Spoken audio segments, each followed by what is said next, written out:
This is the Ben Shear Golf Podcast, where we will be talking science, fitness, and everything golf performance.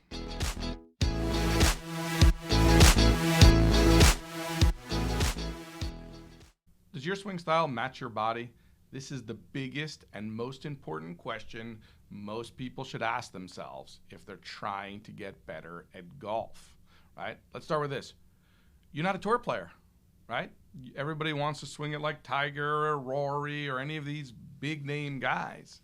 But let's understand, having been a guy who's worked with a lot of tour players now since the late 90s and worked as well with many amateur golfers, the amateur golfer is not a version of a golfer who just gets to play less. We are not tour players. Tour players live a very, very different life. Most of these people obviously just have a raw talent ability that most of us don't have. Most of them have incredible physical gifts that most of us don't have, right? Most of them have never sat behind a desk. Most of them will probably never sit behind a desk until they retire. They have trainers, they have massage therapists, they have chiropractors, physios, they have all of these people working with them every single day, right? That gives them a huge advantage over those of us who have sitting behind a desk for 10 years, 20 years, 30 years, 50, 60, 70 hours a week. To think that we, with our body, should be able to do what these players with all these gift and talent and never sitting behind us matching up really doesn't make a lot of sense. But yet we love to look at video and look at our favorite players and say, oh, look at what Rory did or Jay Day or whomever your guy is, and say, I would like to be able to do what they can do. So I think that's where we have to start, is understanding that we are not tour players, right? So our swing probably is not going to be able to look like their swing either, right? Most of them, at least the men, I'm going to talk on the men on the PGA Tour here first, they are hypermobile, have the mobility of a woman, and they have the strength of a man.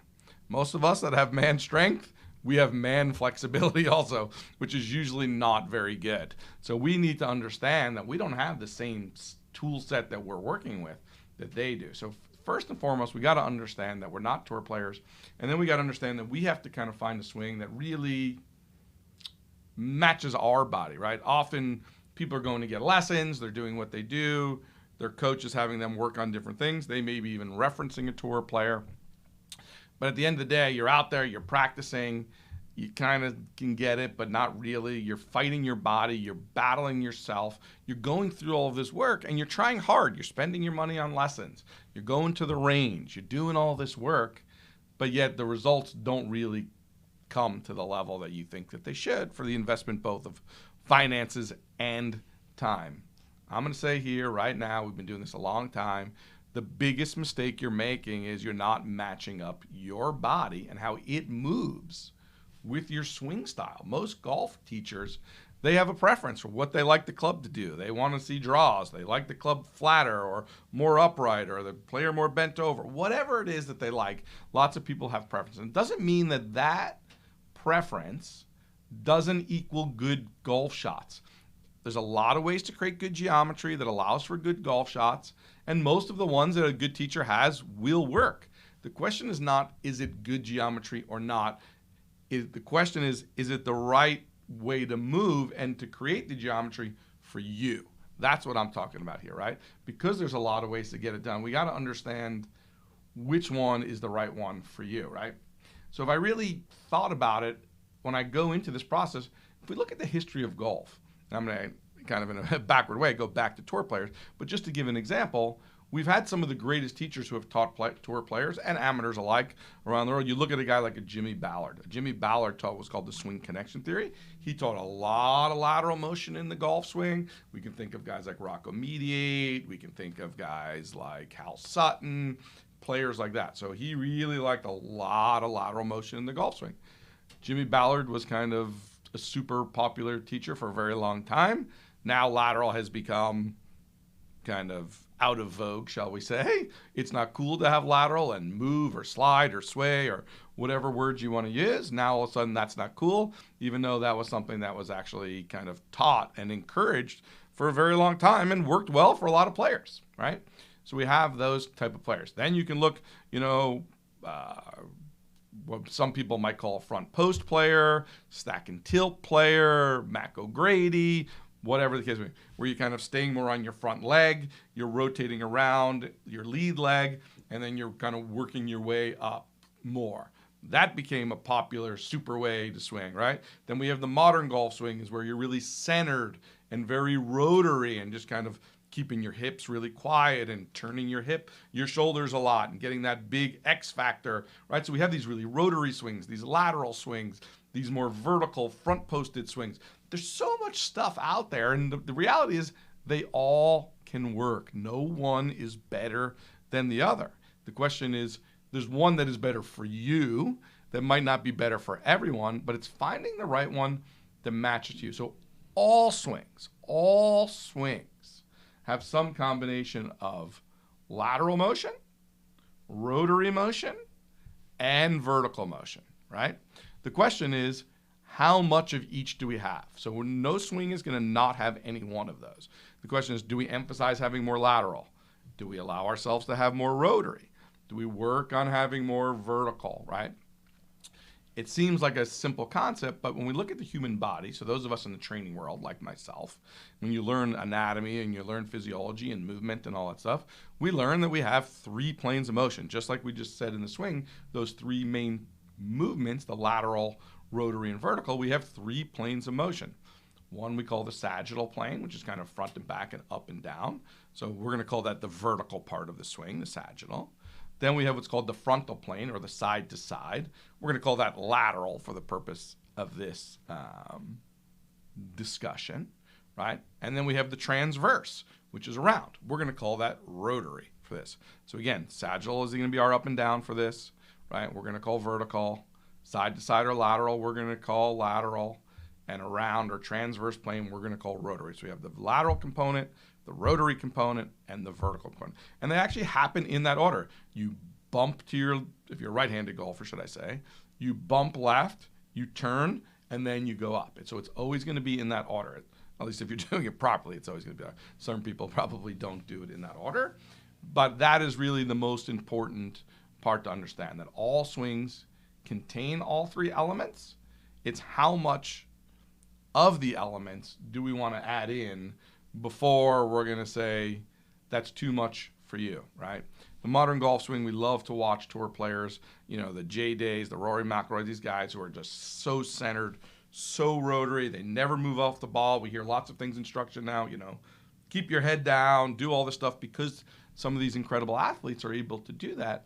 And, the thing that's unique about golf than most other sports that we watch on television as fans is because the ball is sitting still, and because those of us who continue to play golf, we believe somehow magically we should be able to do what these tour players do, that we're somehow like them, right? If I watched a professional baseball player hit a 100-mile-an-hour fastball, I wouldn't sit here as a 50-year-old guy and think, oh, I should be able to do what, Aaron Judge just did. Or I wouldn't watch a basketball player dunk a basketball and think, well, I should be able to dunk it the way he did, right? I understand that I watch sports through a lens of it's entertainment, and these people are different than me, and I can't do what they do. Sorry to say, I know people don't want to hear this, but sorry to say, the same differentiation applies within golf. These tour players are not like us. They are better than we are. It is entertainment. Let's start enjoying watching golf and the amazing feats that these players are able to accomplish and these incredible swings that they're able to have. And let's understand that we need to find a way to separate ourselves from them, watch them as entertainment, and step back within our own selves and say, hey, what is my talent? How does my body move? And then which of these swing styles, more lateral, more rotary, more vertical, which of these swing styles actually matches up with the way I move? This is a big question that we all are going to need to ask ourselves, right? So you say, I understand that, that kind of makes sense, whatever it is. And I've often had people come in through our facility and weekly I'm evaluating people. And my first question always is, hey, what are you working on in your swing? And I always love to get their information on what they're working on in the swing before we start. Right? And because I know that once I physically evaluate them, I can tell them what's going on with their body and probably what's going wrong as well with their swing. And what I find is that most often the things people are working on are things they just flat out can't do. They cannot do what their instructor is trying to get them to do, right? So I always ask the person, well, do you try hard? Are you really working at it? Are you putting the time in? And if their answer is yes, well, then I know we need to go in another direction. If they turn around and say, well, I haven't really tried that hard or whatever, and then I assess them and say, hey, you know what, maybe there's no reason you can't do it, I would say, look, you just got to put more time in. It's purely a technique issue. You have to do it, right? So what you need to find for yourself to go through this process is, A, you either need to find a good trainer who can properly assess you, right, and understand these three different components, right? So we have TPI out there, which is a big certification in the United States for golfers, and I love what the guys do at TPI. They've created a common language. They've created a lot of great information. I don't think they don't quite think about it this way, and I always say to people, getting evaluated is the most important thing you can do, because even if you don't go to the gym and you don't work out, if you understand what your body can and can't do, at least you can take that information back to your teacher and say, I can do these things and I can't do these things. So let's build a swing around my potential as opposed to just taking lessons. So you can go find yourself a TPI person, but it even doesn't have to be a TPI person. If you find a really good trainer who can just look at your body in general and just say, hey, look, I just want to understand how I move functionally in these three planes of motion, right? Side to side, up and down, and around, whatever the case may be is, and get a sense. And the person at the end can tell you, look, hey, you know what? You move really well up and down, laterally not so great, whatever the case may be. Then you have some information to go back to your teacher. There are teachers who are great and have tons of knowledge about the body. So there are teachers certainly out there who can do some whatever screening process they might use and help you identify that, right? So you don't necessarily have to go to a trainer. I certainly think you should, because somebody who does this every day, all day, is going to have a better insight, a better technique of the evaluation, probably more experience, and should give you a more definitive answer and you could feel more confident that it's correct. But like I said, there are teachers out there that are fantastic at that. If you have one of those teachers, that's great. If you have a teacher who doesn't really know the body, or thinks they do, but doesn't really, then you need to go out and find a trainer to do the evaluation for you. So either way, either have a teacher who's great or find somebody that can help you. So then your process is you got to go through some sort of evaluative process, right? So what I'm going to do here is I'm going to take a quick break, and when we come back, we're going to talk about what type of things you can be doing evaluations, different programs and things that people are doing that are already out there that you might be able to get involved with, the types of teachers you can find, et cetera, who are kind of looking at it this way as well. And then I'll kind of dig a little bit deeper of what do you do once you find out what style you're in, what do you do from there? We'll be right back. Do you want to take your body and game to the next level? Do you want to get a program from the best in the business the same way tour players do, but don't have access or the finances to do it? Finally, Ben Shear Golf is offering various online training options for players just like you. Now you too can have access to the best golf fitness has to offer online, and at a price you can afford. For more information, go to our website, www.bensheargolf.com, to learn more. That is www.bensheargolf.com. SHEAR to spell shear. Hi, I'm Ben Shear, PGA Tour trainer, Golf Digest fitness advisor, and host of The Golfer's Edge on SiriusXM PGA Tour Radio. So when I first saw these sticks, I knew I had to get involved. 3 huge benefits from this type of program. Number 1, it's going to allow us to get our club and our body in positions to have a consistent, efficient, and effective golf swing. Number 2, it's going to reduce our risk of injuries. And number 3, the big thing everyone is looking for, it's going to allow us to hit the ball that much further. Well, welcome back. Before I went to break, and I'm just going to quick kind of summarize back where we were, just to give you kind of lost me there at all, just to make sure everybody's on the same page here, right? That basically all golf swings are made up of 3 things: a lateral movement, a rotary movement, and a vertical movement. Most people who play golf are well aware of that. I'm not telling them anything that they don't know, but my point is that we need to understand that we need to match up how our body moves in those movements with those things within our swing, right? And I gave examples of teachers who taught very lateral, guys like Jimmy Ballard. I taught about guys, the stack and tilt guys, Mike and Andy, or one plane, whatever it is, with guys who did more vertical types of swings, which would be more of a front posted type of player, right? And then the modern golf swing, which is a much more centered rotary player, right? So we all know those are the different things. You can be successful at any and or all of these if you can do it, right? So some of us can really only do one of them well. Some of us have the opportunity to do multiple of them well, and only one maybe is not good for us. So until you get evaluated, you don't really know what you should do or what one is right for you, right? Because sometimes the answer is as simple as I pinhole you and say, you should really have kind of a stack and tilty front posted swing because you're only good at vertical. You might be good at multiple things. You might be good at all of them, and then the choice becomes yours. The big thing I'm trying to get people to avoid is trying to do a style that does not work for them, right? As a fitness guy, we know that in the world of motion and engineering, you name it, form dictates function, right? So if I was going to build a race car, I wouldn't build it like an 18-wheel truck and think it should go really fast, right? And vice versa, if I had to haul a lot of cargo, I wouldn't make it small and light and fast and all of those things, right? So form dictates function, whether it's building bridges, whether it's making cars, whether it's anything. The same thing holds true in golf. The way our body functions has to dictate this way in which we're going to swing the club. It's just that simple, right? Form dictates function. So we got to understand what our form can and cannot do, and then what our options may or may not be. Like I said, some people you may only have one option, other people you may have two, or potentially even three. A lot of people do not have three.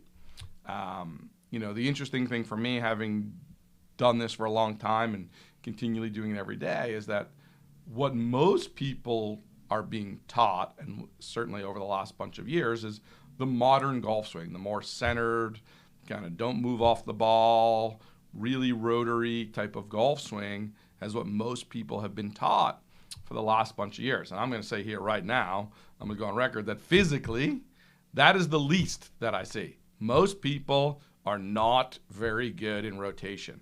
Most people have limited rotation in their thoracic spine or mid-back.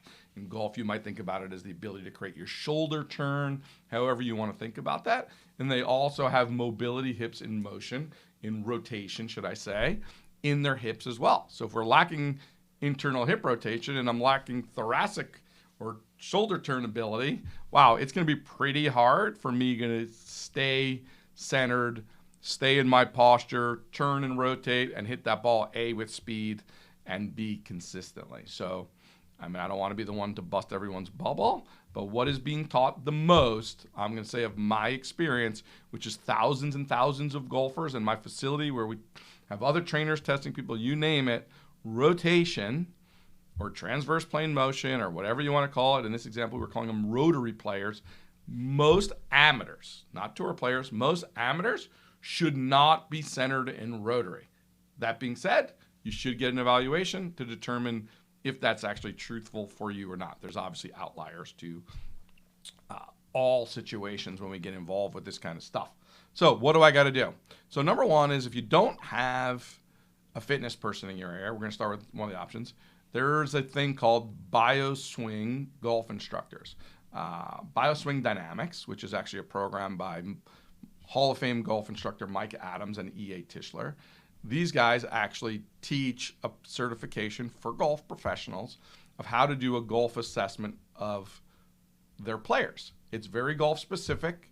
They look at the way you move and your movement patterns, and then they put you into one of these same buckets. They call them gliders, which is what I call lateral, spinners, which is what I call rotary, and launchers, which is what I would call vertical, right? Like I said, all swings do have a combination of these, but based on their assessment, they have their own assessment that they've created. The teachers then have this assessment they can do. They put you in one of these things, and you could be a combination. You could be a glider launcher, blah, blah, blah, whatever, a combination where you get a lot of glide and a lot of launch, but without a lot of rotation, whatever the case may be. And as well, they have a bunch of things that they teach as far as what they would call matchups, right? They think they might talk about, you're having a weak right hand grip as a right-handed golfer, if you're going to be a more vertical player and more on top front posted, maybe a stronger right hand grip, if you're going to have a little bit more lateral motion and maybe a little bit more neutral grip. Overgeneralizing here. I do teach in their class, so I am promoting them. I'm not trying to hide anything. I do teach in their class. Mike is a brilliant, and EA are both brilliant guys. This is an incredible program. If you can find a bioswing dynamics teacher in your area, I strongly recommend you go out and find one of them, because it's more than just putting you in those buckets. Then they have all kinds of matchups of shoulder position and grips and you name it, delivery patterns, shot shapes, you name it, that will match up. That's actually quite incredible what they've done. So if you can find someone, Bioswing Dynamics, you can go online and find their stuff. But again, put together by Hall of Fame coach Mike Adams and EA Tischler. So a really cool program. Lots of really smart guys involved besides myself, biomechanists, other teachers, motor learning guys, you name it. A very cool program that's out there.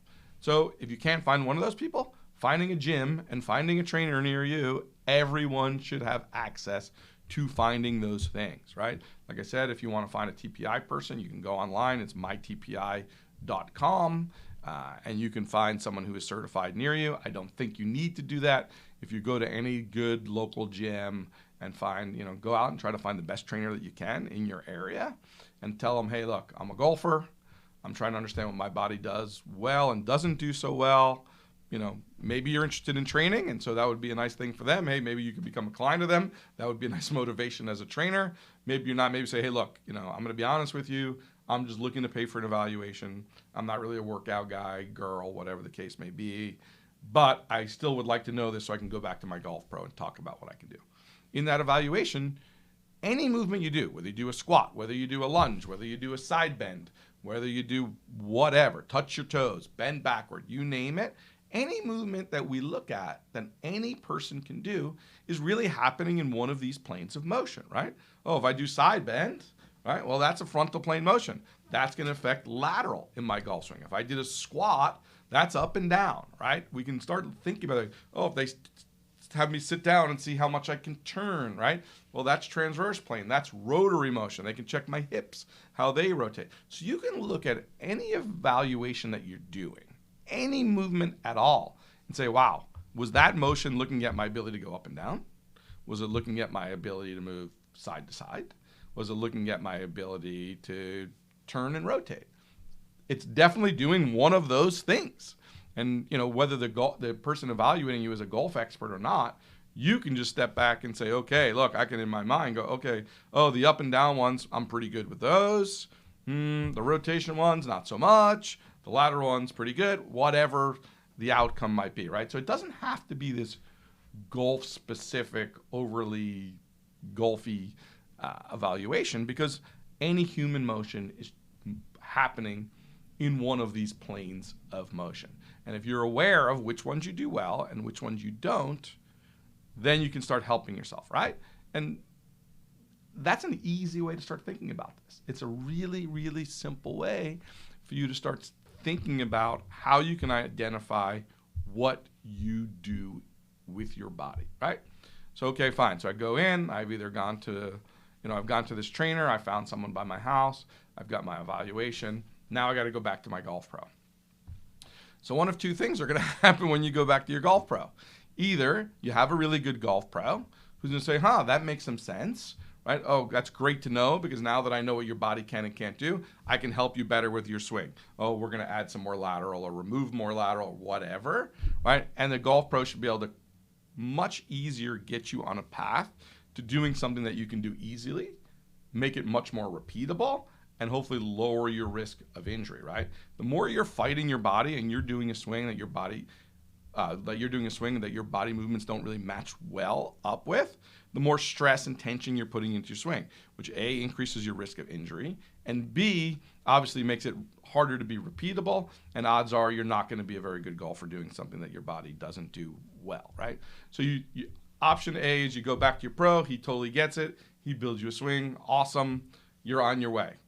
If you go back to your pro and say, hey, this is what's going on with me, I can't do X, Y, and Z, I need to think about my swing a little bit differently, and they kind of look at you with a blank stare, and they're, no, I'd like you to do this, and that, and they start trying to put you in a box or a bucket that's really not what you do, my advice to you, and I hate to say this, golf pros out there, it's time for a new golf pro. Like, that is not going to work for you, right?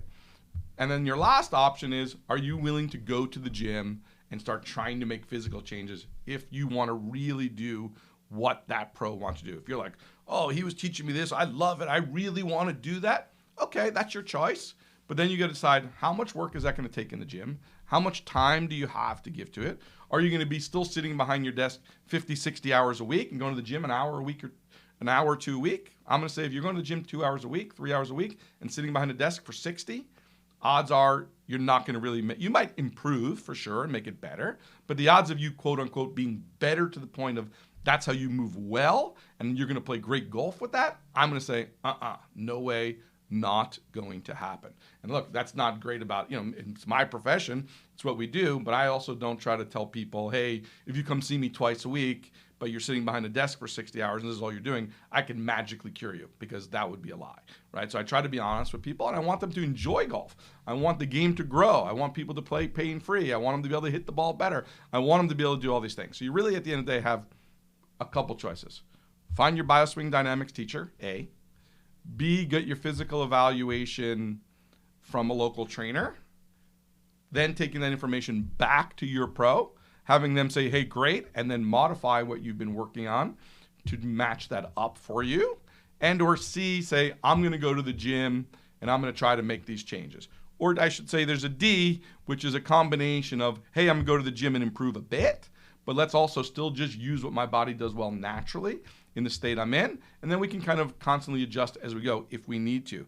But oftentimes, if I decide to be more lateral, and I still just get a little bit of more rotation in the gym because I wasn't good at that, that's still going to make my swing better. Because like I said, we still are going to always have all three of those components. So I work on what I wasn't good at. I use what I am good at. So now I'm better at two of the components than I was before. And then I can even start saying, okay, well, what can I do in the gym to create more speed laterally or whatever the case may be, and then exponentially gain benefit on top of what I was already doing. So those are things you really need to think about. What's your commitment level? What are you willing to do? But not trying to put your body into positions it is not ready to do and or designed to do. Find what your body does well and match your swing style to your body. This is the key to pain-free, more consistent, better golf, and it happens quick. It's incredible how many people I have when we have them do this. They're like, oh my God, like literally like in a day, they come back like, oh my God, I hit the ball better than I've ever hit the ball. It's like they've been working on stuff for years, and we change them in a day, and all of a sudden they're like, oh, it was so easy. My speed went up. I felt no pressure. My back didn't hurt after I played. Whatever. People get better almost immediately. Not saying they're going to be world class, but they make significant improvements when you match these things up right away. So that's my advice for you. Find a way to match your body to your swing, and your best golf is out in front of you. We'll catch you next time.